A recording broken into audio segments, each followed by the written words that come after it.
یو ورځې کیدړو او شرمخانو د ګړو او بیزو په حق کې احتجاج وکړه چې ګړو بیزو ته ازادي ورکړي چې د دوی حقونه خوړل کیږي او په کورو کې بندي ساتل شوي دي. کله چې یوې ځواني بیزي دا غږ اورید، نورو بیزو ته یې ویل: واورې زموږ په حق کې احتجاجونه کیږي، راځئ چې موږ هم بهر ووځو او د خپلو حقونو لپاره غږ پورته کړو. یوه بوډایي بیزي ویل: لوري، لږې صبر وکړه، دا ګیدړ او شرمخان زموږ دشمنان دي، د دوی په خبرو ما راځي. خو ځوانو بیزو یې خبر ونه منله او ویل: موري، ستاسو زمانه تیره شوې ده، دا نوی دور دی، اوس څوک د چا حق نشي خوړلی. دا ګیدړان زموږ دشمنان څنګه کیدای شي؟ دوی خو زموږ د حقونو خبره کوي. بوډایي بیزي په جواب کې ویل: بچی، دوی غواړي تاسو برباد کړي، اوس تاسو په امن یایې، او که د دوی په خبرو کې راشي نو دوی به مو ماتې کړي. د بوډایي بیزي په دې خبره ځواني بیزه په غوسه شوه او ویل: تا اوس زاړه شوې،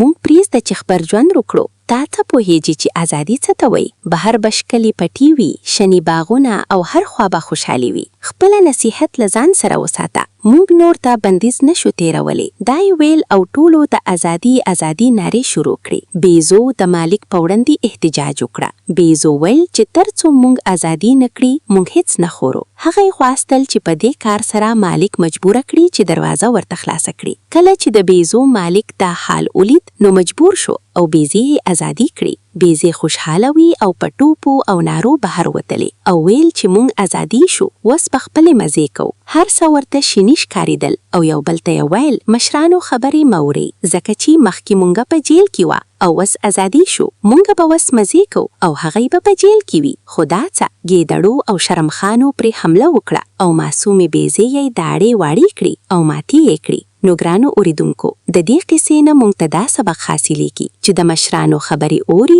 او عمل پې کوي، ټول عمر به خوشحاله رهیې. زموږ د یوټیوب چینل مو نوی سبسکرایب نو، چینل ورسره سبسکرایب کړئ.